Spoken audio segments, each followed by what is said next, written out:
Arkham Horror the card game. This is your review for 2.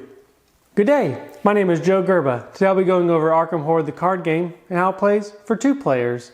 Now in Arkham Horror the card game, it's a Lovecraftian type of game where each person is going to be taking control of an investigator.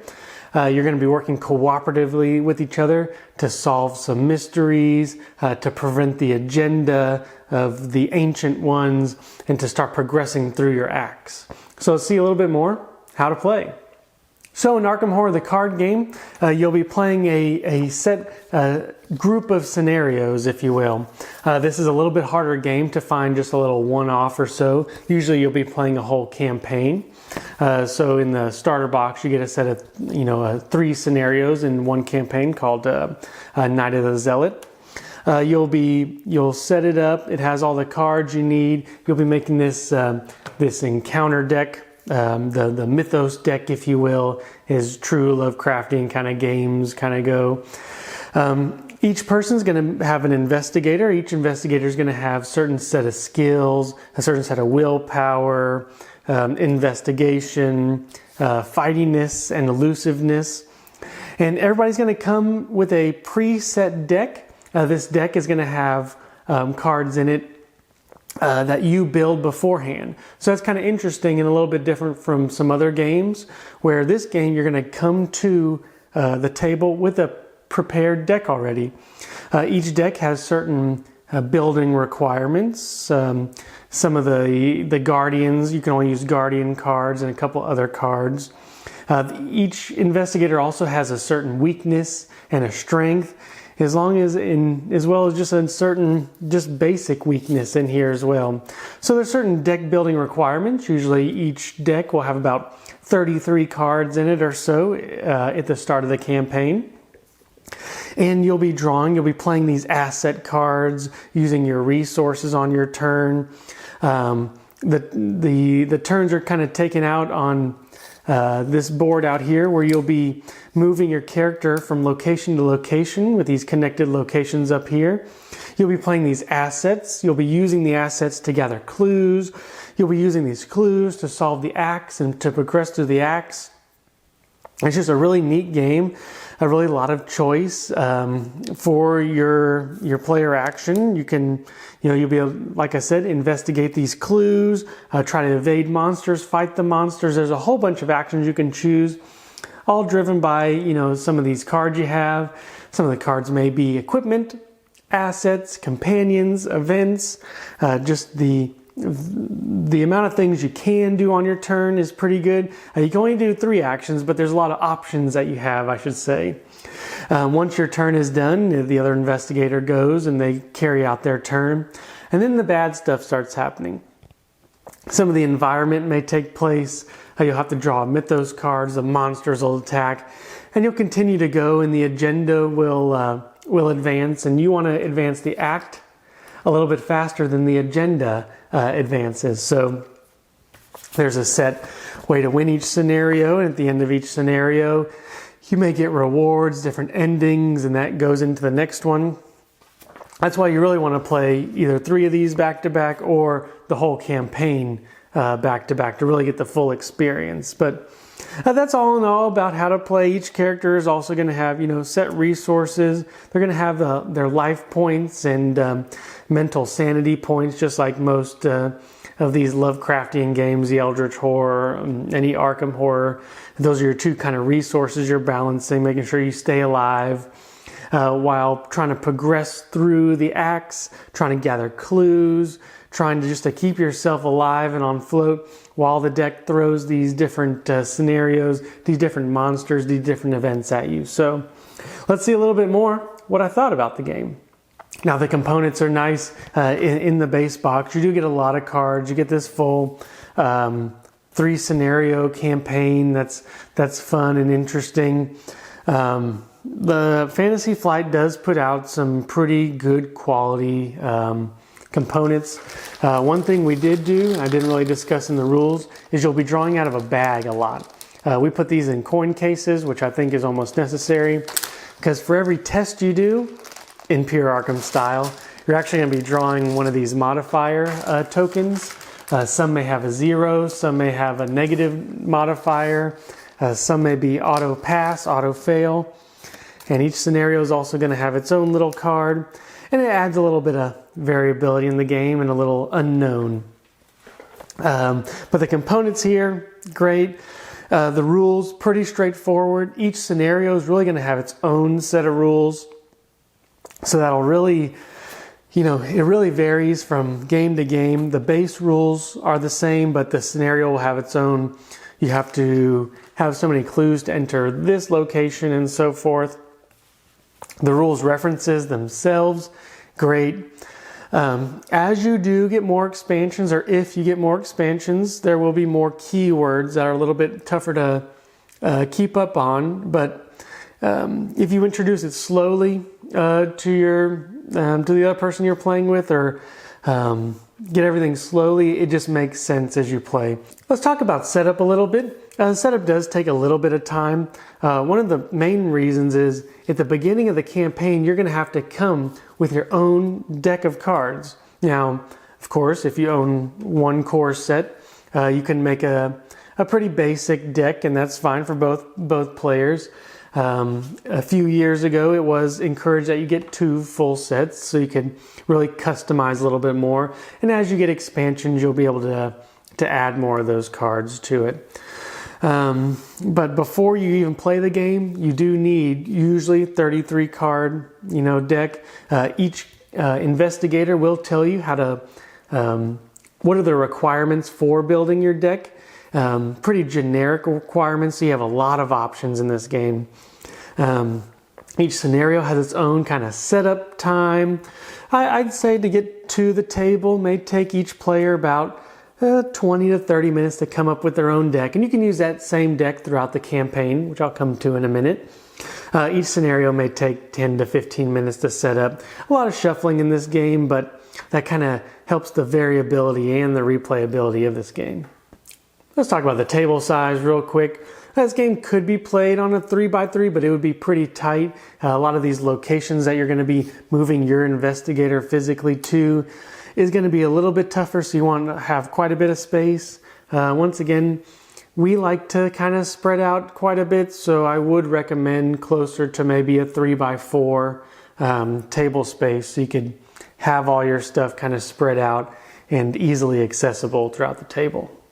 Now let's talk about the gameplay. The gameplay for me is actually a lot of fun. Having your set of cards that you put in there, and you get to choose what you put out. There's so many choices, and in this game and in every Arkham horror style, Eldritch horror style, there's always a sense of urgency, and I think that's kind of neat, where I could play this card that'll help me down the road, but I really need to do this turn. So I'll move, and you flip over a location and uncover it, and ooh, there's a monster there. You're like, ooh, I should have done this. And it's just the surprise of these scenarios is just ever present. You'll be going through the scenario deck. You'll see quite a few cards that are just thematic and keep with the scenario.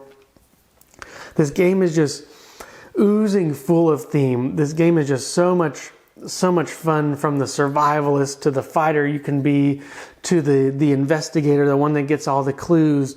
You can build certain decks, and it's fun, and there's a lot of options, but it all also comes down to a little bit of luck. So like I said, every time you take a test, you may test your willpower, add a couple cards that you have, and your willpower may be a 5 against a test of 3. Well, that modifier that's going to come in, like I said, every test that you take is going to have one of these, and it could be good, bad, or otherwise, but that kind of keeps the game fresh, kind of keeps you guessing and thinking, well, should I commit more cards? Should I commit my resources? When do I use them? And like I said in a lot of reviews, I love games with choice, and choice is very abundant in this game. It does have the randomness and variability, but to me, this game is not near as bad as Eldritch Horror. If you'll watch that video, that's about rolling dice and just getting 5 or 6s. The variability is in the bag. You can kind of predict it a little bit. Mitigation from the cards. Just a lot of fun. Each scenario's quite a bit different. And it's just, it's a neat game where you really do feel immersed in the game itself. And one thing I really like about this game is the downtime for me is pretty small. You're always thinking what you can be doing, what you will be doing on the next turns. You'll be talking to your partner, asking what they can be doing. And then once you kind of get that, ooh, look how much we did this turn, well, then the bad stuff happens. So then you draw the encounter cards and maybe a monster, an event. But that's where the more choice comes in. And the downtime's pretty small. The artwork's amazing. You really feel like you're in Arkham Horror. Just you're in the game solving a lot of these, and it feels good to come out with a good outcome.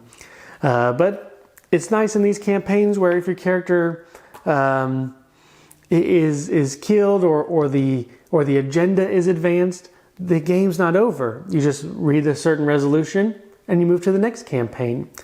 Now, a little bit on the campaign games is once you're done with the scenario, you may get a certain amount of experience points, and this is the neat part. You can take cards out of your deck and add new cards that are a little bit buffed up version of the cards, or you may get certain assets, certain companions that you find throughout the campaign. It's a lot of fun, and you feel like your deck is almost like a living deck, and that's pretty neat. Whereas opposed to, say, Lord of the Rings, the card game, where each scenario is a little bit more encapsulated. This, you really feel a good connection to the next games, and you can feel your deck leveling up as the scenarios in the campaign usually get a little bit harder. Let's talk about playtime a little bit. Playtime lasts about an hour per scenario, maybe an hour and a half, but it's a nice experience. You get the whole experience for the scenario. You may be going through the woods. You may be just exploring the town with a couple random monsters come out. Some scenarios have a little bit more fighting than other ones, and so it's really neat. Now in this box, you do only get 3. And that's one thing I do want to talk about is expansions. This is where the opposite side of the argument from, here and before, most of the things I've said are positive. This one is maybe not as positive, is each scenario is sold individually. So to get a full scenario set, you'll need to get the starter base of that campaign plus 6 extra packs. Now, some of them are harder to find, and you'll want to get the whole campaign together. So you're buying 7 things minimum just to get a full campaign. You get a lot of cards with it. You get a lot of player cards, a lot of fun, but it's also an investment. And I can't just flat out recommend this game to a beginner unless you're buying someone else's collection or buying a whole set to yourself, or an extra campaign, if you will. That's gonna run about $100 per campaign, and that's if you can get them and if they're in stock. Fantasy Flight did announce that they're going to be doing these campaign boxes in the future. We're just going to buy the whole box, and it's going to be an encapsulated campaign. But for the first 6 or so campaigns, you're going to have to buy the base box plus 6 scenarios. So it's going to get pricey, and that is kind of the downfall of this game. Is it's great, but when they add new content, you're going to also pay for it. Trying to do a catch-up like you are now, you may be about 3 or 4 years behind. It's just going to cost a little bit for that investment to get these future campaigns. I can't say that it's not worth it, but it definitely can be an inhibitor to enjoying this game. So let's get on to the nitty-gritty. Is it good for 2? This game is fantastic for 2. I love it. I love going back and forth. I love having the other person with me, exploring, talking about what we're going to be doing, exploring random rooms, getting clues, going through the acts, the campaign, leveling up your cards. I will say, though, it helps if both people like the deck building aspect too. It helps if both people really want to improve the deck and go through the plethora of player cards that there are. It's a lot of fun. I enjoy the game, the resource management, the health, the sanity management, making sure the enemies are in the right spot, taking care, action economy. This game has it all. And it's a great game for 2. Personally, I don't know if I'd play 3 or 4, but I heard some of the later campaigns and scenarios play a little bit better 3 or 4. And you just may have to do your research on, if you buy a full campaign, which ones you're going to get. Because like I said, they're a little pricey. So, but this game is fantastic for 2. But I will warn you that it's a rabbit hole you're going down. There's a lot of good resources on what you want to buy if you just want to have a set collection.